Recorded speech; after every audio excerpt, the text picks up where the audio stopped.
the Logcast.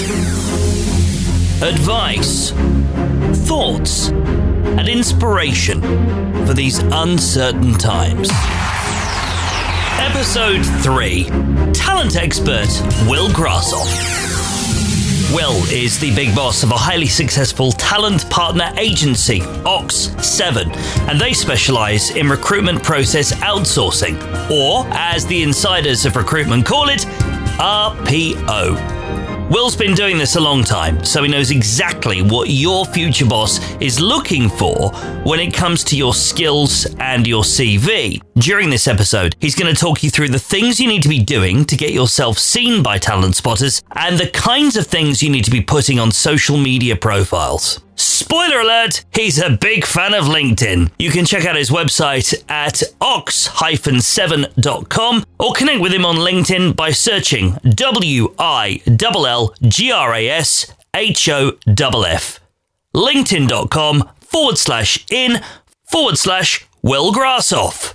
I am the MD and founder of OX7 Talent Partners. We are a content-driven recruitment agency based in Oxfordshire, but covering most of the UK and some of Asia as well. We're a relatively young business, so we've only been going just over 2 years. I personally worked in recruitment for coming up to 5 years, but I've also run various businesses for nearly 10. It goes without saying, these are extremely unique times. I want to talk to you today a little bit more about how you can position yourself in this current market, what's happening, what us as recruiters are seeing happen, and what I think you can do to make yourself stand out and, minimize the impact it's going to have on your professional working life.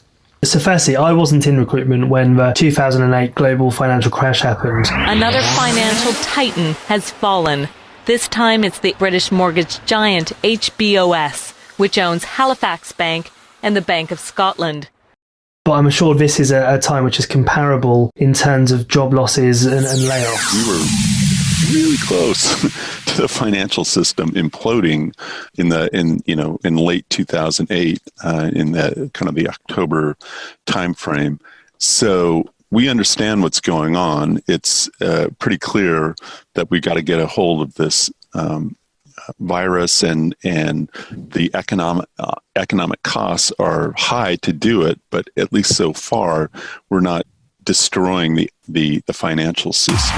It's affected nearly every single business. I can't think of many businesses that hasn't affected in a negative way. There is obviously some businesses who it's affected in a positive way, but they're very, very much the minority. In terms of how it's affected my business, I would say the week commencing 13th of March to the 20th was potentially one of the worst weeks of my life. We were facing huge amounts of lost business. Nearly all of our clients asked us to put roles on hold. We didn't have things that we were able to do on a day-to-day basis which, weren't generating revenue. So it was a very, very difficult time for not just us, but for tons of businesses out there. Now, what I think has been really great is lots of people have been in the same boat and are really sympathising and trying to help each other. Many of them have suffered pneumonia, chest infections and that over the winter. Then we look at the advice that's been issued for people to protect themselves and measures that they should take, such as self-isolation, hand washing. Those are just not available to somebody who's rough sleeping, living on the streets, living in a park. It's absolutely impossible for them. We're doing our best to provide them with some things like soap. I've seen huge amounts of campaigns and people on LinkedIn trying to bring other people's kind of plight and situation to the attention of others. And I've seen some really positive things come out of that. I think the thing that changed stuff for the positive, certainly for PAYE employees, was the ability to be furloughed. Now, furloughing isn't a term I've particularly heard before. It was something which we had to get our head around pretty quickly as business owners and get an idea of what it's going to mean for my staff and for realistically other people's staff. Now, it has saved huge amounts of jobs, potentially into the millions. It's an incredible gesture by the government, not just to do it as a loan, but a grant. So I think they deserve huge credit for doing that. And I think it's made or taken huge amounts of anxiety and stress off a lot of people, not just business owners, but employees of those businesses. What it has meant, though, conversely, is that a lot of businesses don't need to be operational. They don't need to have a business as usual mentality, because the biggest cost a lot of the time businesses is the payroll, is the headcount, the people in the business. So because the majority of that is being taken up, a lot of businesses I'm seeing are kind of putting stuff on pause. They're battling down the hatches and not really looking to speculate and to hire. And conversely, people aren't looking to move around. If someone's been furloughed, the chance of them leaving a job and, being replaced is very low. So we have seen that slow down and stagnate the market even more. But there are plenty of businesses out there who are still recruiting, who are still looking for people, and there are plenty of candidates who are still looking to move as well. How you do this and how you navigate, that whole experience and that whole process in this market is going to be a challenge. You're going to be competing against hundreds of thousands, if not millions of other people to get attention, to get your CV, to get your profile in front of the right people. There's a couple of ways which I think you can really boost the potential and the ability to do that, which I'm going to talk about now. Firstly, at OX7, we place huge importance on personal brands and influencing people through positivity and personality. Whenever a consultant joins me, I really encourage them to have a presence on LinkedIn.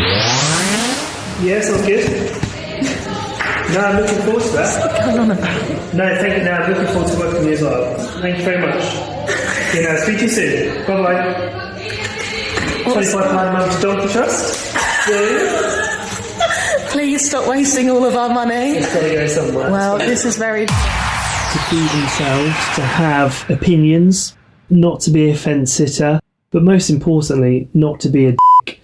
One of the most used tools now in recruitment, without a shadow of a doubt, is LinkedIn. It's enabled hiring managers of businesses to be able to access the same tools that recruiters have really, only had access to for years and years. And that is a fantastic thing for candidates and for businesses. So having a presence on LinkedIn, not just a profile, but a presence, i.e. interacting with businesses, with other people in your network, to create what is a personal brand is incredibly important.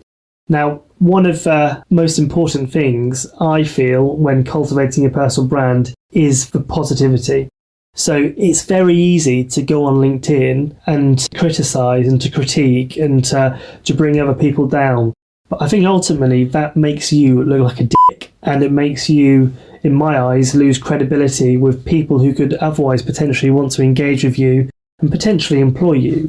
When we're recruiting on behalf of our clients, we quite often do social media due diligence, which means we look at someone's social media, how they present themselves.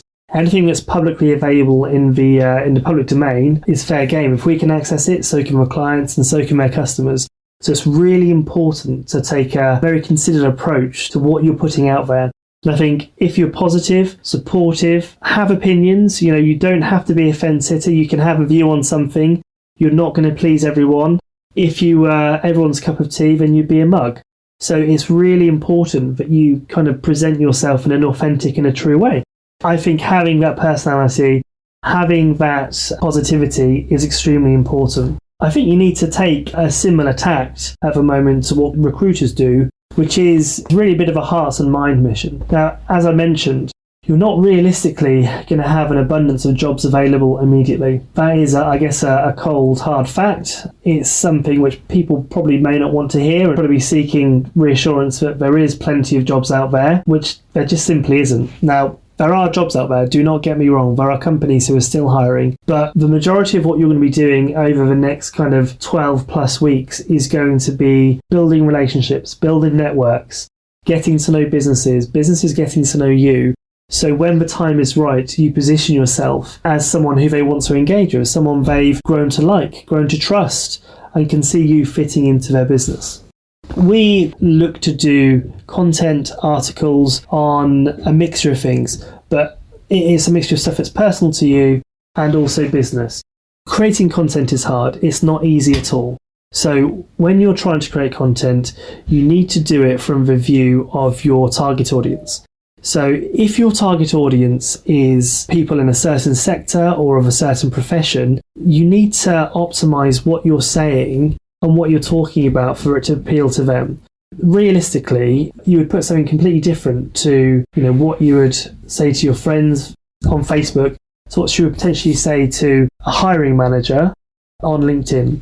So it's really important to know that you need to identify your target audience and who you want to be kind of appealing to and talking to. You want to know whose eyes you want on your content.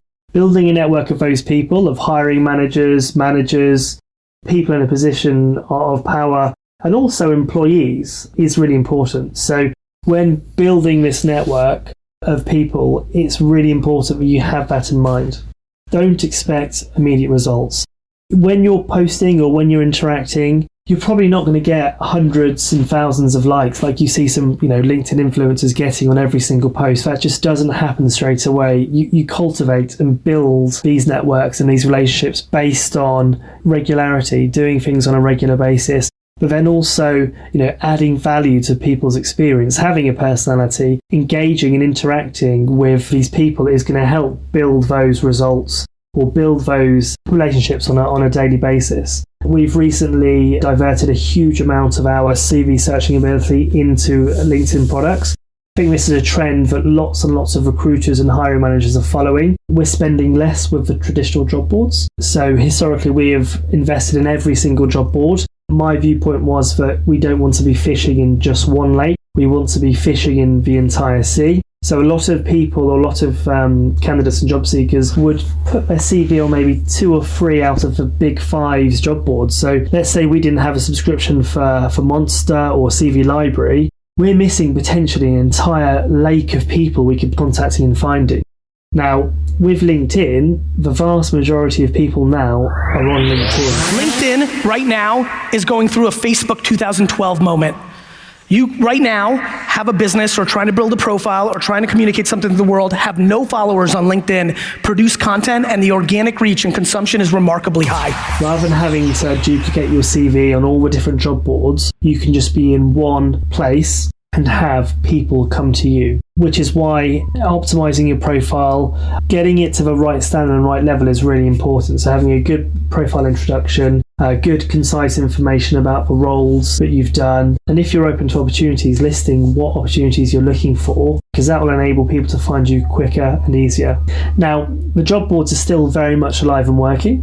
Companies are still advertising through them. So a great way of having stuff come to you and having kind of passive roles, I guess, being brought to you in the background is by setting up alerts. All of the job boards are very good alerting you to new jobs. So it's worth taking the time to go through all of the job boards. It's a little bit labour intensive, but I can't imagine too many people have a lot better things to do at the moment. It's a good way of keeping yourself busy, is making sure you sign up to these alerts on each job board. So CV Library, Read, Total Jobs, Monster, Indeed as well. They're all great places to have alerts set up for different job titles. So you literally put the region you're looking in, the job title you're looking for, and kind of salary bandings, and they will email you every single day when a new job matching that criteria is advertised. Now, don't get me wrong, you're going to get some absolute weird jobs come into your inbox that you just do not understand. I think once when I was on the market a few years ago, I was looking for a job in project management or operations management, and I was getting alerts on things like carpentry. Now, I've never picked up I don't even know what you'd call them, one of those things that carpenters use in my life. So the algorithm does sometimes get it wrong, but the majority of the time you'll receive some really good jobs that you could apply for and advertise very quickly. Another important piece of advice is making sure your CV is optimized. It's always really important to remember that CVs are subjective. So what I think a great CV looks like can be completely different to what another hiring manager can like in a CV. It's really, really important to remember that.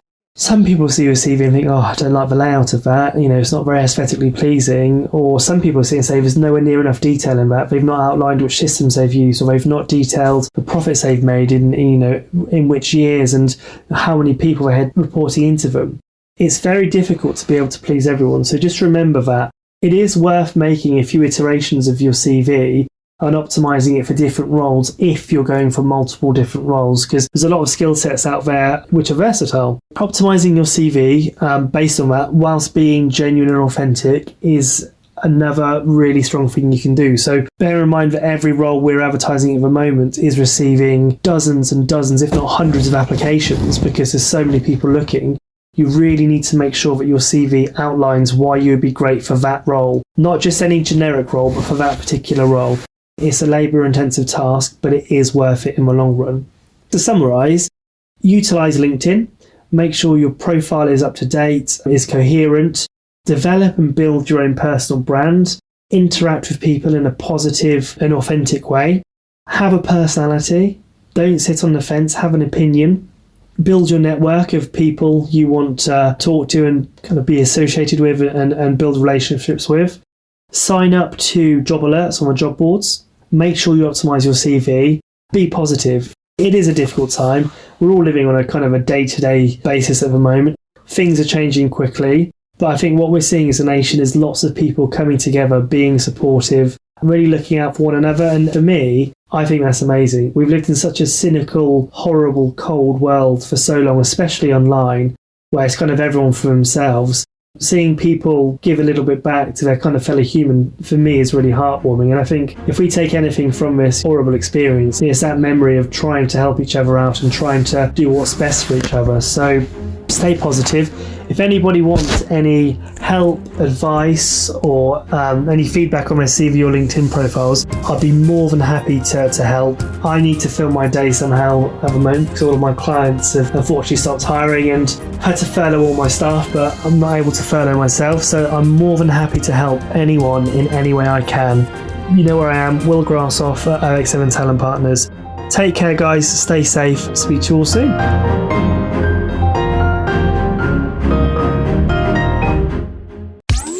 Podcast, but when you listen to it, you know you're capable of so much better.